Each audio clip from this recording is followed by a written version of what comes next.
Assalamualaikum warahmatullahi wabarakatuh. Allahumma sholli ala sayyidina Muhammadin wa ala alihi wa sahbihi ajma'in. Amma ba'du. Fa ya ayyuhal ikhwanu, mudah-mudahan kita semua masih dalam keadaan yang baik-baik saja, bergembira selalu, dan mudah-mudahan Allah Subhanahu wa taala memberikan kita kesehatan zahiran wa batinan, dan mudah-mudahan Allah Subhanahu wa taala memberikan kita keselamatan, keberuntungan, kemenangan, keamanan, kesejahteraan fid dunya wad dunya wal akhirah. Amin Allahumma amin. Terlepas dari begitu banyak perbedaan di antara kita mengenai satu realitas, kita tetap sesama saudara, sesama sebagai umat Islam harus tetap saling mendoakan yang baik-baik, harus tetap saling menjaga tali persaudaraan antar sesama umat Islam. Banyak sekali fenomena-fenomena di mana masyarakat membangga-banggakan nasab. Ini sebetulnya juga sudah pernah saya sampaikan berkali-kali tentang bahwasanya Islam itu mengajarkan nilai-nilai egaliter. Ketika manusia salah, ya harus diingatkan bahwa sebagus apapun nasabnya, ketika orang tersebut tidak melakukan kebaikan, percuma nasab itu tidak ada artinya. Saya di sini bukan hanya bicara berdasarkan nyerocos ya, tapi saya insya Allah berbicara berdasarkan dalil-dalil sebagaimana yang pernah juga saya sampaikan di dalam podcast ini. Masih banyak yang belum saya bacakan atau yang belum saya angkat mengenai dalil-dalil atau mengenai keterangan-keterangan ibarah-ibarah para ulama, para mufassir yang menjelaskan tentang bagaimana apa yang saya ungkapkan ini. Kita tahu secara kebudayaan, secara kultur tentang bagaimana kehidupan manusia. Sejarah mencatat bahwasanya kehidupan orang-orang yang membangga-banggakan nasabnya itu akan menemui sebuah masalah yang sangat besar. Hitler diantaranya adalah orang yang ketika itu memasang ras Arya sebagai ras tertinggi, hingga pada akhirnya itu akan membuat gejolak di tengah masyarakat. Ini nanti akan saya bacakan sedikit tafsir yang pernah juga saya bacakan di konten di channel saya yang lama, tetapi tidak apa-apa sebagai pengulangan. At-tikraru yufidul fahma, mengulang-ulang itu akan menimbulkan kepahaman ya. Jadi mudah-mudahan yang tadinya paham akan lebih paham, yang belum paham akan menjadi paham, termasuk wabil khusus ini nasihat untuk saya sendiri. Revolusi Perancis juga begitu, bahkan terjadi kudeta besar-besaran yang dilakukan oleh masyarakat sekitar, masyarakat penduduk ketika itu. Revolusi melalui puisi-puisi, karya-karya seni yang kemudian disebar di tembok-tembok, di pohon-pohon, untuk melakukan pergulingan terhadap raja yang otoriter, dinilai otoriter karena raja di sana membuat klasifikasi-klasifikasi terhadap masyarakat. Ada kelompok yang rasnya besar, ada kelompok yang rasnya kecil. Bukan hanya sejarah di Eropa, di Timur pun begitu, di Asia Timur, di India, di mana-mana. Setiap manusia membuat kelas-kelas, setiap manusia membuat klasifikasi hierarki sosial, itu mesti akan mendapatkan masalah. Saya tidak mengatakan ini ada di Indonesia, tetapi banyak sekali fenomena-fenomena yang kita temukan bahwasanya ada seseorang yang atas nama nasab, atas nama kabilah, atas nama keturunan, itu seolah-olah tabu, tidak boleh dikomentari, tidak boleh dikritisi. Ceramah-ceramah semacam ini pernah kita temukan, hanya gara-gara soal bagaimana soal bagaimana pertalian darah. Di sini saya akan membacakan soal bagaimana bahwasanya manusia itu semuanya sama, dalam pengertian selagi dia tidak melakukan kebaikan sama, artinya tidak ada manfaatnya nasab itu. Karena yang membuat kita baik di sisi Allah, yang akan membuat kita baik di dalam pandangan manusia itu adalah bagaimana ilmu dan perilaku kita. Di sini Al-Hujurat 13. Inna khalaqnakum min dzakari wa untha wa ja'alnakum syu'uban wa qabaila lita'arafu. Ada makna yang menarik li ta'aruf. Oke, sebelumnya ini mufasir sedang menjelaskan tentang bagaimana qabilah-qabilah, tentang bagaimana suku-suku di era dulu ketika itu di bangsa Arab. Maaf teman-teman, tadi video sempat saya jeda karena waktu asar ya. Saya lanjutkan di sini. Makna li ta'arufu hudzifa minhu ihdat ta'aini liya'rifa ba'dukum ba'dhan. Kalau kita baca di tafsir Jalalain ini teman-teman, ada keterangan bi aslil insan, sama dalam bagian ini. Makna li ta'aruf itu, manusia diciptakan berbangsa-bangsa, manusia diciptakan bersuku-suku, agar satu bagian dengan sebagian yang lain, sebagian kalian dengan sebagian yang lain itu saling mengenal. Nah, arti saling mengenal ini kan mengenal, saling mengenal. Ada kesetaraan di sini, ada nilai-nilai kesetaraan di mana satu dengan yang lain tidak boleh untuk merasa saling unggul, untuk merasa saling superior, untuk merasa saling tinggi di antara yang lain, di antara saudara kita. Potensi-potensi ketika kita meninggikan itu adalah akan memberikan rasa sakit kepada saudara kita yang tidak mengenal bagaimana nasabnya. Ini kan kalau dibenturkan ke dalam ranah sosiologis. Sosiologis dalam pengertian lebih luas, dalam pengertian yang universal.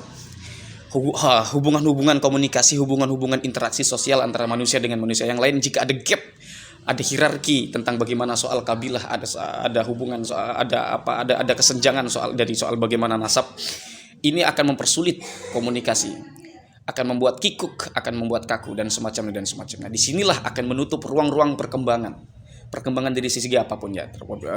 Tentu di sini yang dimaksud adalah perkembangan keilmuan dalam secara umumnya atau secara gamblangnya begitu. Kemudian di sini dijelaskan juga teman-teman, hampir sama juga apa yang disebutkan di tafsir Jalalain juga di dalam kitab tafsir Munir ini. La litafakharu, tidak boleh kita saling membangga-banggakan bi'uluwin nasabi, dengan tingginya nasab. Ini dipertegas setelah menjelaskan li ta'arufu li ya'rifa ba'dukum ba'dun bi aslil insan di dalam tafsir Jalalain. Ada keterangan juga di sini la litafakharu bi'uluwin nasabi. Tidak boleh kita saling membangga-banggakan, membanding-bandingkan atau pengunggul-unggulan nasab. Bi'uluwin nasabi, dengan tingginya nasab. Walaupun nasab kita bagus itu, kalau kita dasarnya akhlaknya buruk, itu tidak akan membuat manfaat.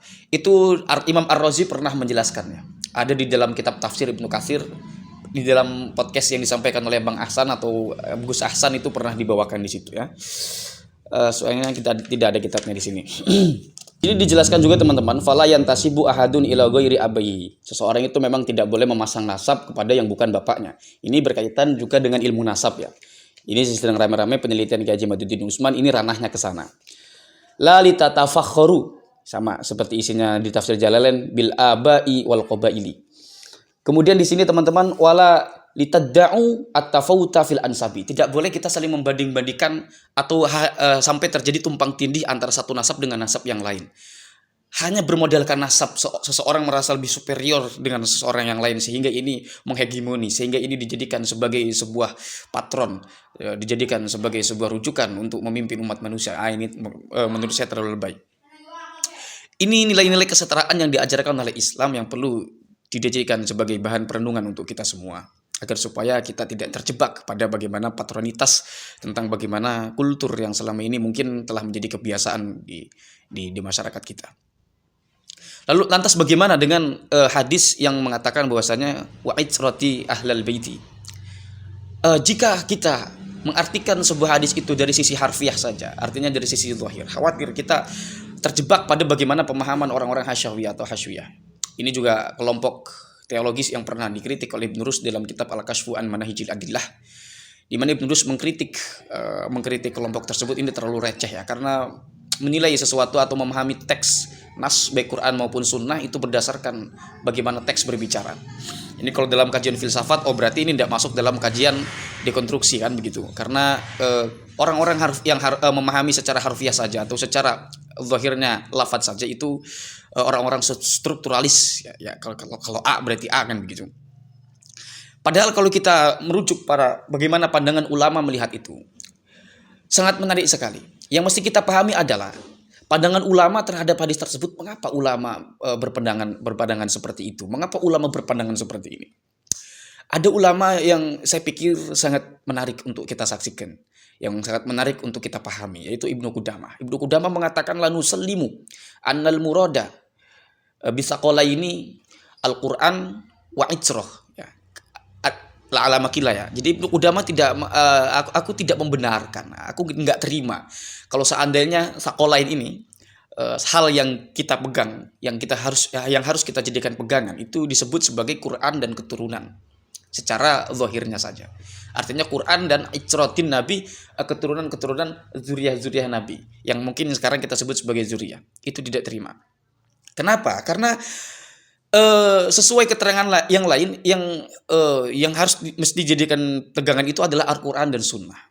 Wa khassa sallallahu alaihi wasallam al-itsrata bizikri, dan mengkhususkan Nabi Muhammad itu, atau mengapa sih Nabi Muhammad itu mengkhususkan penyebutan terhadap itsrah, terhadap keluarganya, terhadap ahlul bait, li'annahum akhbaru bihalihi, karena mereka itu orang yang paling paham tentang bagaimana kehidupan Rasulullah sallallahu alaihi wasallam.